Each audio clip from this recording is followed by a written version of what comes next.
I look up to Bud a lot. Honestly, he one of the realest dudes that I done met. He's still a normal person in his head. Like, he don't believe that he's above everyone else. And that's how I feel about myself. You seen me around a lot. Oh, no. Don't act like you ain't seen me around. Them days. He said that I do. Bud, come on. Terence talking, I try not to talk back. I try to just listen. And straight, boom, straight shot. Like right here, boom, there you go. But you gotta make sure you step.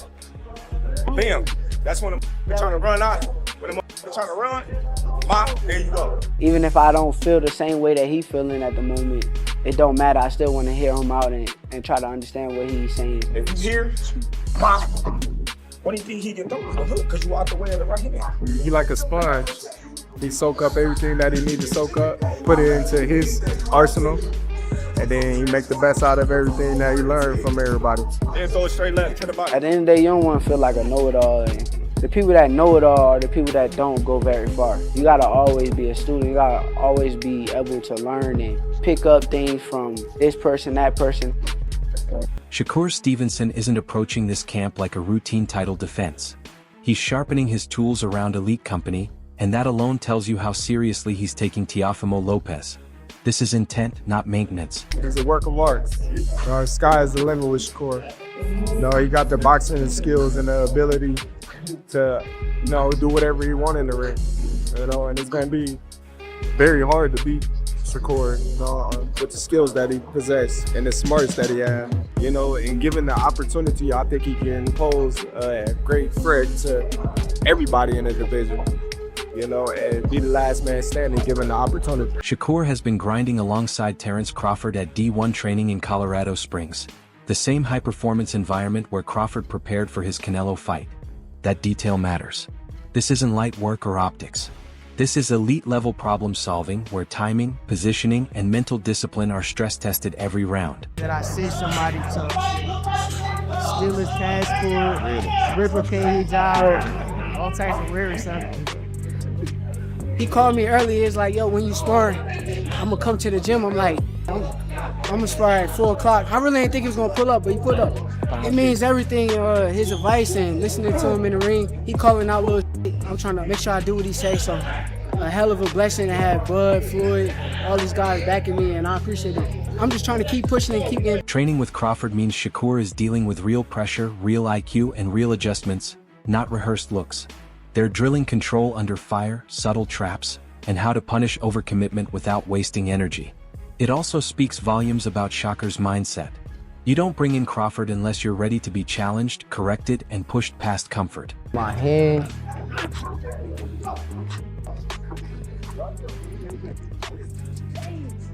I was hurting it all throughout the camp.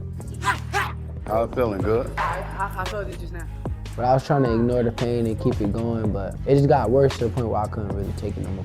I kind of felt it after my last fight. I'm like, man, just ignore it because you're going to have to keep ignoring it every time you fight. You don't realize it until it gets to the point where you just can't take it no more. That video, even that video that got out of me hitting somebody with a body shot, I fell. I've been hitting it constantly over and over and over. I felt the pain badly that last time to where it's like I couldn't take it no more. That kind of environment, championship standards, zero nonsense, is about more than sharpening skills.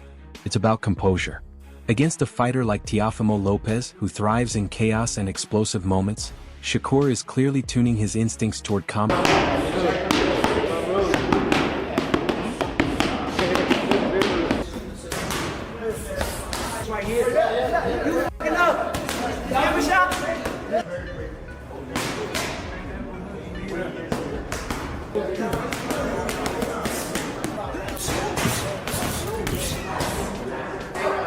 This camp feels deliberate, serious, and quietly dangerous. The kind of preparation that doesn't talk much but usually speaks loud on fight night. And just when you think Shakur grinding with Terence Crawford in Colorado is peak intensity, here comes Keyshawn Davis with the calmest, most grounded breakdown of the entire matchup. Listening to him, you realize this is what it sounds like when someone's actually been in the trenches with both guys. No click chasing, no yelling, no picking sides like a pole. Just relax. This fight is going to breathe before it bites. At the end of the era, it may have been Teo and Shakur, especially if you would never fight Shakur, right? How do you see this fight playing out?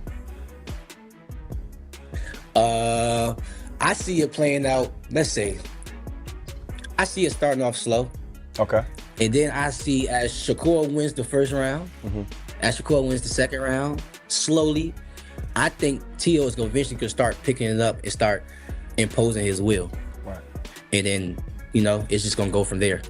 That's how I think it's going to go. That's a fair assessment. That's a fair one. Especially for that to be his brother. I think it's going to be close. I think it'll be closer than people think. That perspective matters.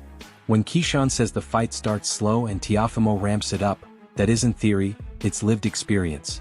He keeps it honest too. No fake disrespect, no pretending one guy can't fight.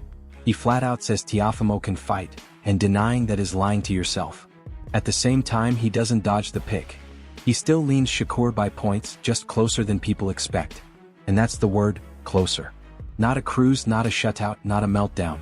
A real fight with momentum swings and uncomfortable questions for both men. Pretty good. Hey, one thing I can say though, because we've been amateur together and stuff. Right. Yeah. Teo can fight. I'm telling you that. Teo can fight. Winning back If then. you said he couldn't, you'd be lying. Right. Of course. That's a real assessment, though. I think Shakur still wins, but it's gonna be closer than people think. Teo is nice. A lot, man, no doubt. Yeah, and Keyshawn, speaking of Teo, you know, you've been vocal about your desire to fight Teofimo Lopez. And of course, I was there in Las Vegas, right, when you FaceTime Teo. Now Teo's fighting Shakur Stevenson, but do we see Keyshawn and Teo at some point? How was Teo acting when I FaceTimed him? Since you brought it up, how was he acting? You tell me. You tell the people. Why do I gotta tell you? What you asked me again? Because I want to answer that. What'd you say? No, do we see you and Teo fight in the future? Depending on what Shakur do with him. Hey, losing to Shakur though. What really stands out is how Keyshawn separates friendship from reality. He gives Shakur credit for being there in low moments, but once the bell rings, it's analysis, not emotion. That's rare. No hype man energy, no burying anyone's future. Just a clear point, it depends on how you lose energy. This isn't legacy-ending territory for either guy, it's legacy-shaping territory. We're not watching a collapse. We're watching two timelines collide. And if you're expecting something one-sided, Keyshawn basically told you to lower your volume and pay attention. It depends how bad he loses. That's about to say. So you think it's going to be bad? Let's say he loses a competitive fight. Yeah, I think that would be the most common answer is Shakur outpoints him in a very competitive fight. Beats him. What then? What then for you and Teo? For the businessman, huh? All right, cool. Since you worded it like that, I don't, because I won't go say that shit. I don't know, honestly. I don't know what the future holds. I just know what I want to do, and I want to go to 147 and become a champion. Because I just feel like them guys just can't beat me from 140 to 147. And I just feel like, you know, I'm a surprise the boxing world. I'm small. I just moved to 140, and I'm gonna be fighting guys naturally bigger than me, and I'm gonna be stopping them. I mean, knocking them out. I remember. And that's gonna be very entertaining. Right after that grounded fighter perspective, the conversation levels up when Teddy Atlas steps in. When Teddy talks, it isn't noise, it's philosophy mixed with scars. This is the grown-up table of the discussion. No hype chasing, no viral soundbite hunting, just respect for two fighters willing to meet each other head-on. Teddy shuts down the lazy narrative immediately. You can't accuse Teofimo Lopez or Shakur Stevenson of ducking anyone anymore. This fight kills that argument on contact. I want to piggyback a little bit off of what you just said. I want to start by just giving them credit. You know, a lot of these guys avoid certain fights. They're not avoiding them right now. You got to give them credit. A lot of people took shots at Shakur, you know, and Teofimo at certain spots. He's avoiding this guy. He's avoiding that guy. You can't take those shots at these two guys. Definitely can't now. They are stepping up and they are taking fights that a lot of people are probably surprised they took. Now, a lot of people will say style-wise, Teddy, style-wise, is this going to be a great fight? I don't know if it will. I mean, style-wise, I could see you having a little reservations. Two skillful fighters, two talented fighters, you know, two fighters that are at a high skill level that will compete in the sweet science. The honesty about style is refreshing. This may not be non-stop fireworks, but it will be real boxing. Adjustments, space control, timing. Teddy points out Shakur's willingness to step inside, and that matters because you can't live safely on the outside against Teofimo. At the same time, Teofimo's power is the variable that can flip conversations mid-round. Athleticism versus explosiveness. Talent versus talent. In fights like this, one small decision can change everything, and that's exactly why true boxing fans care. Teofimo showed you that he can fight inside, he can fight outside. He would have the advantage of power in this fight. You know one thing that I love about this fight, Bud? Shakur's very athletic, very talented. So is Teofimo. He's more explosive with power, but Teofimo is very athletic.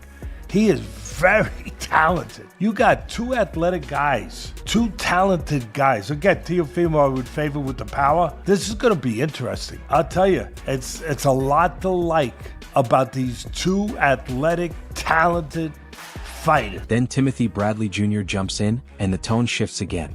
Tim doesn't talk like a spectator. He talks like a man who's been in there hearing his own heartbeat. This isn't hype, it's a warning label. If you come into this fight lazy, you'll miss the entire story. This isn't a rock'em sock'em fight. It's a chess match where every inch is earned and every mistake is expensive. Bradley frames it perfectly: fundamentals versus explosion. Shakur Stevenson treats defense like a locked door, opening it only when it benefits him. Teofimo Lopez needs very few invitations to turn calm into chaos. If you don't understand nuance, timing, and setups, you'll call this fight boring and expose yourself in the process. This is boxing for people who actually watch boxing. That go for everybody that's gonna be calling this fight, because there's every offense that, or every type of any offense that's gonna be landed, it's gonna have to be earned or set up. Both these guys are intelligent, right? Teofimo Lopez is explosive as hell. He's smart as well. You gotta remember, this man was the first man to beat Lomachenko. Yeah, well before Haney. Yeah, So, look, check this out. And you already know Shakur Stevenson. You know what he bringing to the ring. Defense first. Yep, defense first. You ain't getting nothing. I'm gonna get mine when I get mine, and when I want to get mine, but you ain't getting. This is where Tim really drives the point home, killing the lazy Shakur can't punch narrative without raising his voice. Power isn't just muscle, it's timing, placement, and catching someone mid-thought. That's grown man boxing.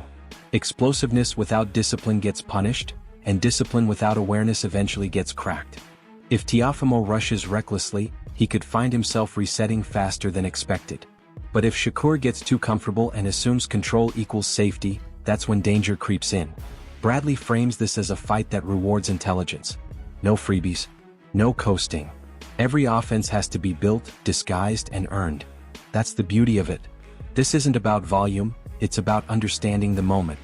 Blink and you'll miss why one small exchange just decided in it. Y'all might perceive this fight as being boring and this and that. This gonna be one hell of a technical battle that I can't wait to see. I can't wait to see this battle. Oh yeah. Yeah, because what y'all gonna witness is, I'm gonna tell you right now what you're gonna witness. You're gonna witness fundamentals, great fundamentals, versus that explosive stuff. You know what I'm saying? That explosive stuff. So like, let me give you a prime example. Not to this degree, but Tonio Tarver, Roy Jones. Tarver had them fundamentals down. Roy didn't. Had them fundamentals. Here's my call, and I'm not hedging. I see this fight starting exactly how Shakur wants it. Clean lanes, controlled distance, Teofimo earning every inch like it's rented space. Shakur banks early rounds with precision and makes it feel like he's holding the remote. But this isn't a 12-round seminar. Somewhere in the middle rounds, Teofimo's timing syncs up. Those sudden bursts stop being guesses and start becoming statements. Teofimo Lopez won't win minutes. He'll steal moments, and moments matter when judges are human. I don't see a blowout or panic. I see tension. Shakur adjusts brilliantly, but Teofimo forces him to work harder than he wants to, especially late. I edge it to Shakur by a tight decision, not because he dominates, but because his discipline survives the chaos just long enough. And if people walk away arguing, replaying rounds, and splitting scorecards, that's not controversy. That's proof the fight delivered real boxing. I understand what happened. Now, yeah, look, if Teofimo Lopez, he get out of line, and he want to run in there that fire, and he get his behind caught, just like Norman Jr. got his behind caught, talking about, oh, he can't punch. Oh, he can find himself picking himself off of the canvas too. Yeah, talking about Shakur can't punch. I don't see many guys just running in there on Shakur. But anyways, look, y'all already know what it is. Precision, timing, right? Hitting the dude when he don't see something coming.